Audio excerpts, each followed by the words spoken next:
Hello everybody, and thank you so much for being here. Before we go any further, I'd like you to do something for me. I want you to picture somebody. Not a diagnosis, not a behaviour, not a school report, not an assessment, a child. Maybe it's your son, maybe it's your daughter, maybe it's your grandchild. Maybe it's a child you teach, care for, or think about every day. Picture their face. Picture the way they laugh when somebody genuinely tickles them. Picture the things they love, the questions they ask, the little quirks that make them who they are. Because that child is the reason we're here today. Not because they're naughty, not because they're disruptive, not because they're too much. We're here because they're amazing, they're funny, they're imaginative, they're determined, they're curious, they're kind, and they have enormous potential. They may also find some parts of life harder than other children. They may need extra support or understanding, but before they're an ADHD diagnosis, before they're an autism assessment, before they're an EHCP, before they're a referral or a clinic appointment, they're simply a child who deserves to be understood. And that's important. Because when you've lived with ADHD or autism in the family for months or years, life can slowly become dominated by problems to solve. Appointments, forms, school meetings, sleep struggles, reports. Sometimes we become so busy trying to fix difficulties that we forget who those difficulties belong to. So before we talk about strategies, before we talk about confidence, before we talk about solutions, I want us to remember why we're here. We're here because we love a child, and when we keep that child at the centre of everything we do, the path forward becomes more clear. By the end of our time together, my hope is that you'll leave not with 8 things to fix, but with 1 thing to try and a little more confidence than when you walked in. I'm genuinely delighted to be with you today because I know who I'm speaking to. I'm speaking to parents who have searched the house for a missing shoe 5 minutes before school. Grandparents who've wondered how best to help without making things worse. Carers who've lain awake at night wondering whether they're getting it right. People who keep showing up even when they're exhausted. You could have spent this Saturday doing almost anything else. Instead, you've chosen to come here because you want to understand a child better. That tells me something important about you. You're trying. And that matters more than you probably realise. Today's talk is called From Chaos to Confidence. I'm not suggesting your home is chaotic. I'm certainly not suggesting you're failing. But I do know there are moments that can feel chaotic. The school morning where nobody can find their shoes. The bedtime that somehow stretches into 2 exhausting hours. The homework that ends in tears. That sinking feeling on a Sunday evening because Monday morning is just around the corner. And perhaps, just for a fleeting moment, you've had a thought you never dared to say out loud. Maybe I'm getting this all wrong. I remember meeting one parent who arrived in clinic looking completely exhausted. She told me about the morning she'd had. Her child wouldn't get dressed. Breakfast ended in tears. The school bag had disappeared. Everyone was shouting. After dropping her child off at school, she sat alone in the car with the engine switched off and cried. Then she looked at me and quietly said, "Do you think my child would be better off with a different mum?" I didn't see failure. I saw love. I saw determination. I saw somebody who had spent years fighting for their child and still kept showing up. And that's one of the reasons I wanted to give this talk, because I've never met a parent who comes to an event like this because they don't care enough. Quite the opposite. The people in rooms like this are usually carrying the heaviest loads. They're reading emails, articles late at night, attending appointments, advocating at school meetings, searching for answers because they love their child so fiercely. So if you've ever questioned yourself, if you've ever felt guilty, if you've ever wondered whether you're enough, I'd like you to borrow my perspective for the next half hour. Children rarely need perfect adults. They need adults who keep showing up. That's where hope begins. Over the years, I've met thousands of families, and there are certain conversations I'll never forget. I remember one mum who dropped her child off at school. She smiled, she waved, she waited until they disappeared through the gates. Then she sat in her car and cried.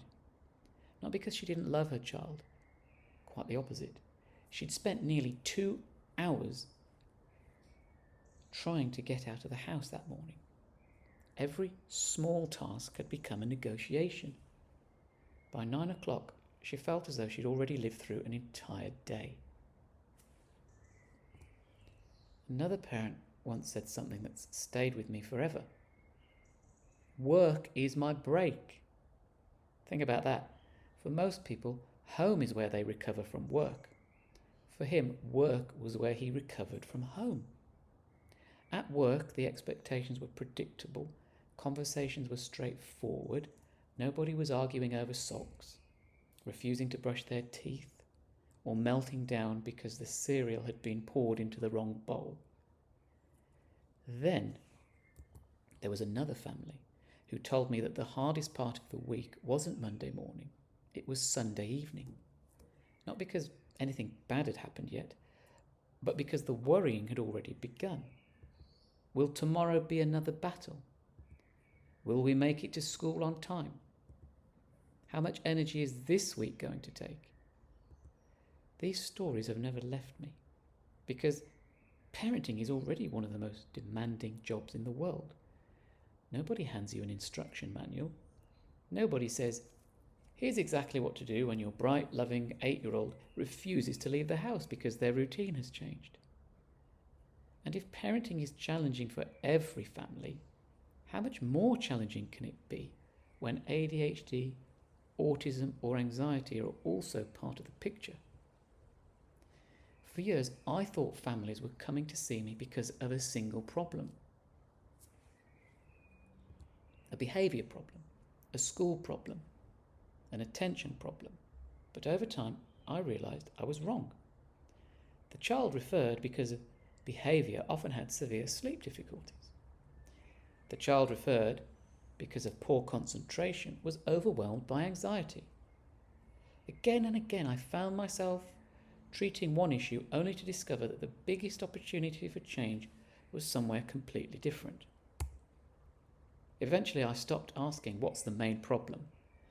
Instead, I started asking, which part of this child's life is placing the greatest strain on the whole system? That's when I began thinking about a bicycle wheel. Imagine you're trying to ride with one broken spoke. You'd wobble, but you'd probably keep going.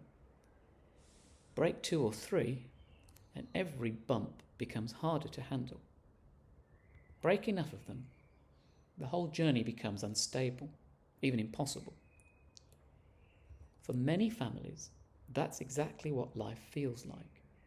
Not because they're failing, not because their child is failing, but because several important parts of life are under strain at the same time. That's why I developed what I call the confidence wheel. I call it the confidence wheel because every spoke helps build confidence. Confidence in our children, confidence in ourselves as parents, and confidence that life can get better. When one spoke becomes stronger, the whole wheel becomes stronger.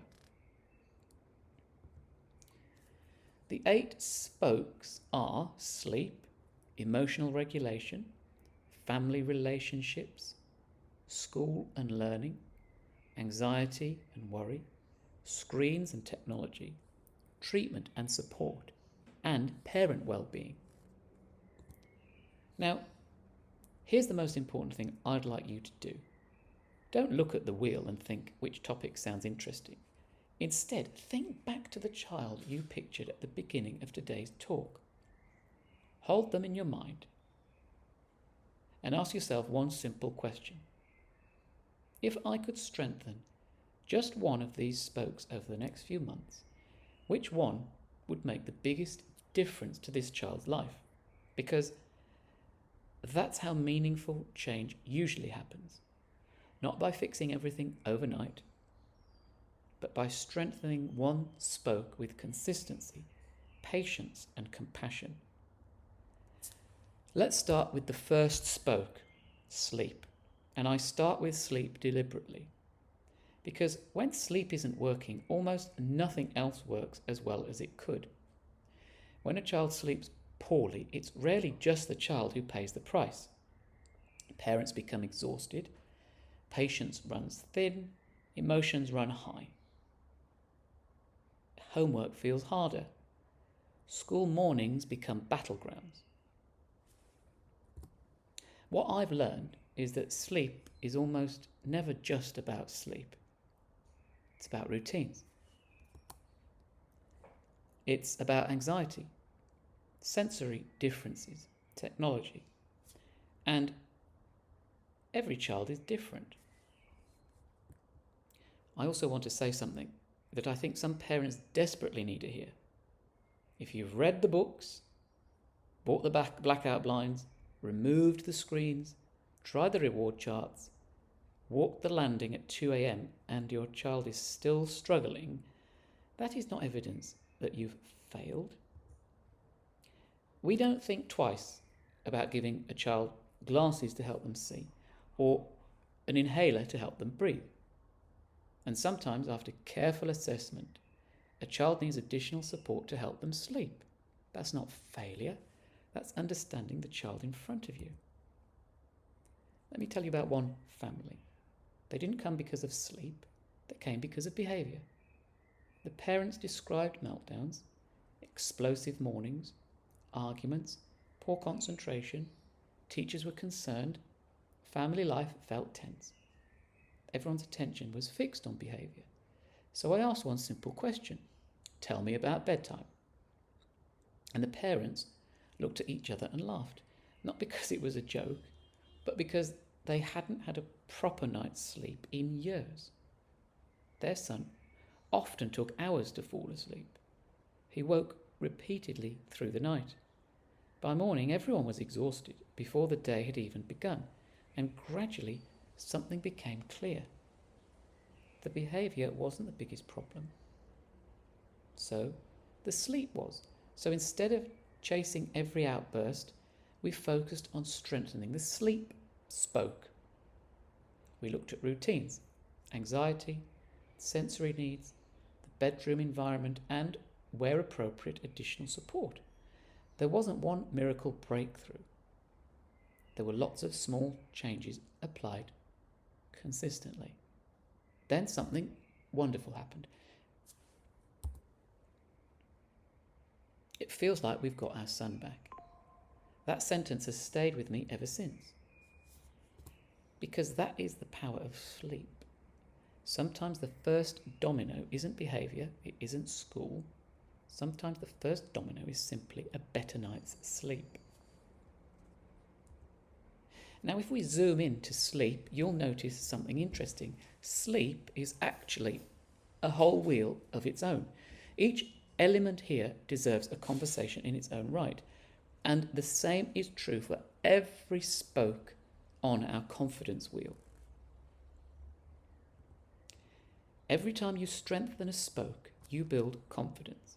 Confidence that tomorrow can be a little easier than today. Emotional regulation. Now, if I'm completely honest with you, this is an area where I still get things wrong. I spend my professional life talking to families about understanding children before reacting to them. And then I go home and discover that being a parent is just as humbling as being a paediatrician. One Monday morning, my son, Chester, came downstairs looking incredibly pleased with himself. His hair was brushed, his shoes were on, his bag was packed. He'd got himself completely ready. And you know what my brain noticed first? The one thing he'd got wrong. You see, it was fencing day. He was wearing his school uniform instead of his fencing kit. My instinct was immediate correction. Chester, you've got the wrong clothes on. But I caught myself. Because before I'd even spoken, I'd missed something much more important. He had organised himself. He'd got dressed independently. He'd taken responsibility. So instead, I smiled and I said, "Son, that's brilliant.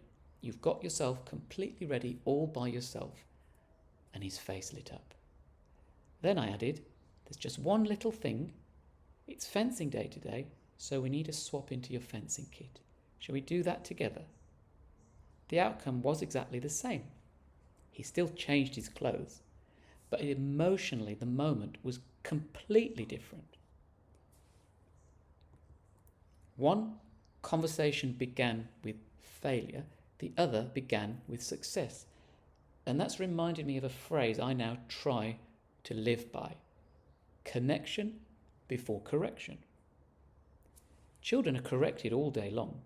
Sit still, hurry up, don't interrupt, brush your teeth. But every child, especially a child with ADHD or autism, also needs to feel noticed for what they're doing well. Think about yourselves for a moment. If your manager only noticed your mistakes, how motivated would you feel? If your partner only pointed out what you'd forgotten, how would that affect your relationship? We all respond better to encouragement than constant criticism. Our children are no different. Does that mean we never set boundaries? Of course not. Children need boundaries, they need routines, they need adults who will guide them. But those boundaries are far more likely to be accepted when they're built on warmth rather than frustration. So the next time you notice something your child has done wrong, pause and ask yourself, is there anything they've done right that I can recognise first?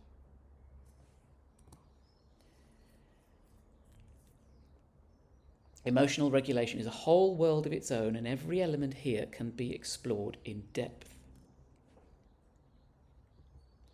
So that naturally brings me to the next spoke, family relationships. One parent said something to me that I found deeply moving. She realised that every conversation she'd had with her son that day had been an instruction. Brush your teeth. Put your shoes on. Have you packed your bag? Finish your homework. Turn the screen off. By bedtime, she suddenly thought, we spent the whole day together, but we haven't actually enjoyed each other's company. So they made one tiny change. Every evening, they protected just 10 minutes. 10 minutes where nothing needed fixing. No reminders, no teaching, no correcting, no negotiations, just connection. Sometimes they kicked a football, sometimes they played a card game, sometimes they chatted, sometimes they laughed. The arguments didn't disappear overnight, but their relationship grew stronger. And when the relationship grew stronger, many of the difficult moments became easier to manage. It reminded me that children don't just need managing, they need enjoying. Years from now, they probably won't remember whether we packed the PE kit on time every Tuesday, but they'll remember how it felt to be with us, whether they felt accepted, whether they felt safe, whether they felt liked. That's why I encourage families to protect moments of connection, because relationships aren't built during the big occasions. They're built through hundreds of tiny moments that quietly say, I love being with you. Family relationships is a spoke with so much inside it, and every element here offers another way to build connection. let's move to school. I once met a child whose teacher described him as one of the cleverest pupils in the class and one of the least productive. He wasn't lacking intelligence. He wasn't lacking ideas. He wasn't lacking ambition. He struggled to consistently show what he knew. Some days he produced wonderful work. Other days he barely got started. People assumed he wasn't trying. But when you looked more closely, a different picture emerged. Every worksheet required planning. Every task required organisation. Every transition required mental effort. He wasn't refusing to work. His brain was struggling to get into gear. And I think that's one of the biggest mindset shifts we can make. Instead of asking what's wrong with this child, try asking what's making this difficult for the child right now. Those are very different questions. The first looks for blame. The second looks for understanding. And understanding opens the door to support.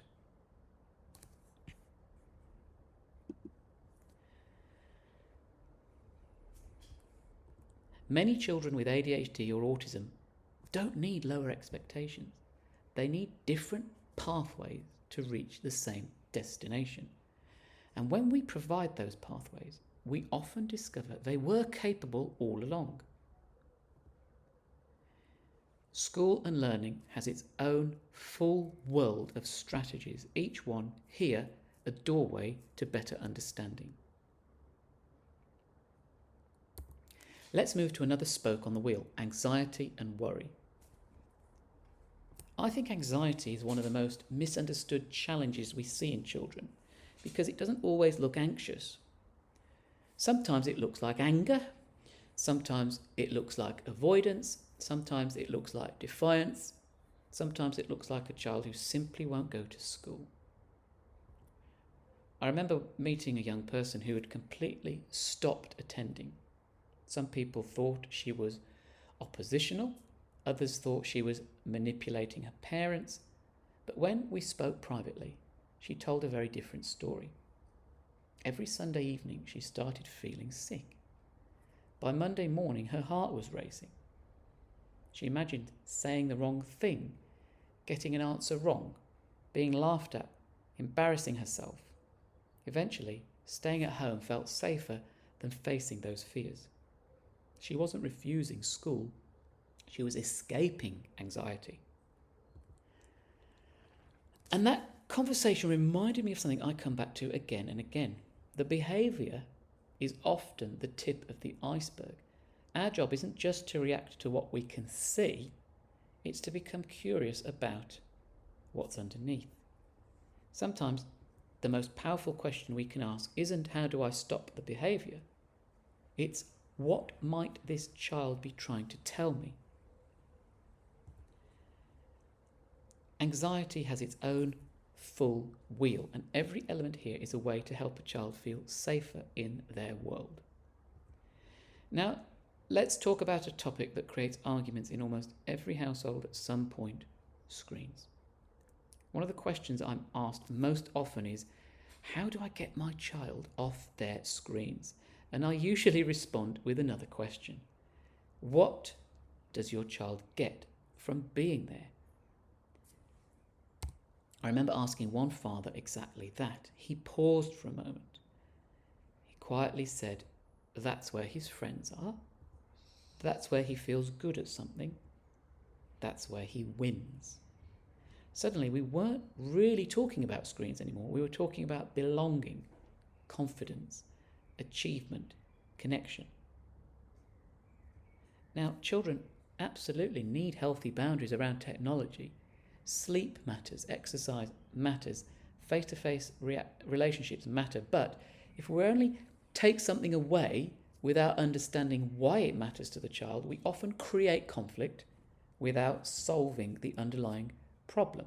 So before asking, how do I reduce screen time, try asking, what need is this screen meeting? Because once you understand the need, you're much more likely to find a balanced solution. Technology and screens, another spoke with so much depth beneath the surface. The next spoke is treatment and support, and I'd like to start by saying something I think is incredibly important. Support is not failure.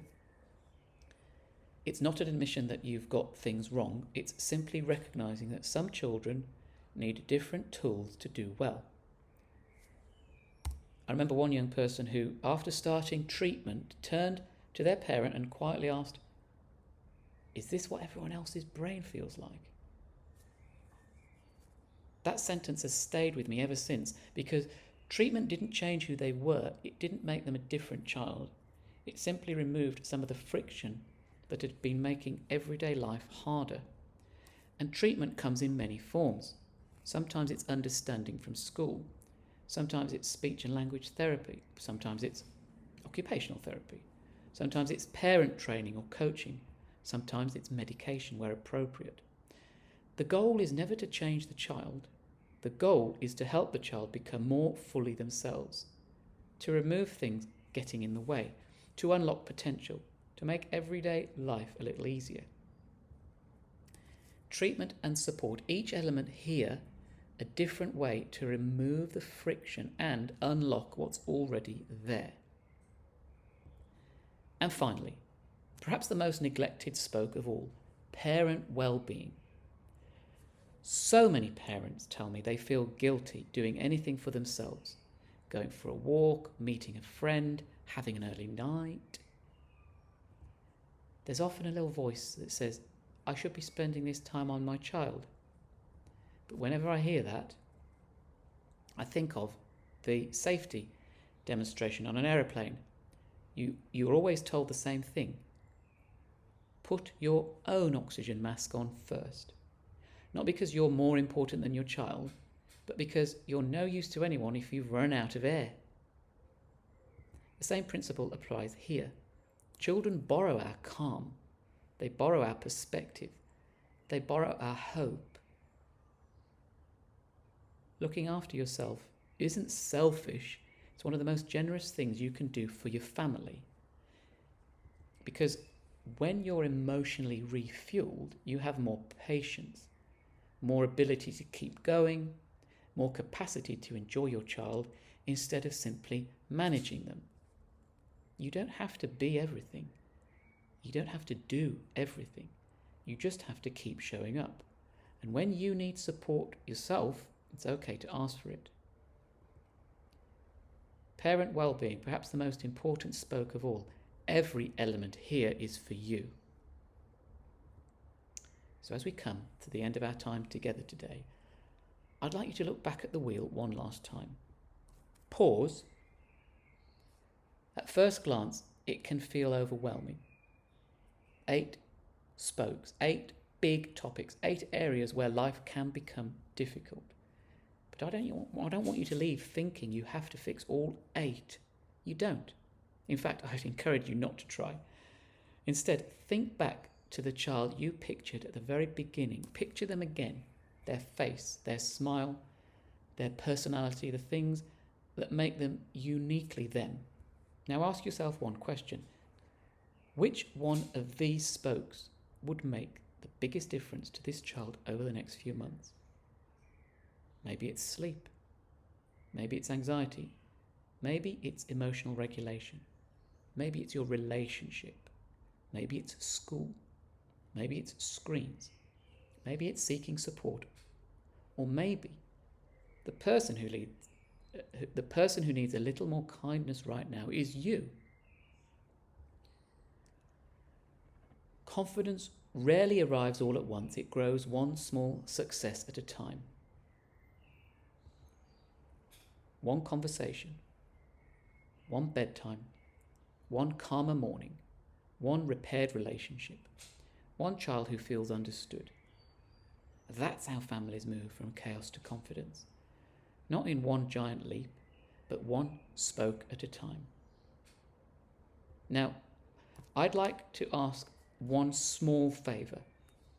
Before you leave today, please take out your phone and scan the QR code on the screen. It takes less than a minute. When you scan it, you'll be asked which spoke on the wheel is most relevant to your family. Whatever it is, tell me, because every family is different and the support you need should reflect that. Once you've completed the form, you'll be guided to a collection of free resources and practical tools designed to help you get started. No pressure, no obligation, just ideas that I hope will make life a little easier. If a year from now you forget everything I've said today except one thing, I hope it's this. Your child does not need a perfect parent. They need someone who keeps showing up, someone who keeps learning, someone who keeps loving on them, the easy days and the difficult ones, someone who believes in them, even when they don't believe in themselves. And looking around this room today, I have absolutely no doubt that those people already exist. They're sitting right here. So be encouraged, keep going, celebrate the small wins, give yourself permission to make mistakes. One day your child may not remember every appointment you attended, but they will remember who made them feel safe, who celebrated them, who never gave up on them. And very often, that person will be you.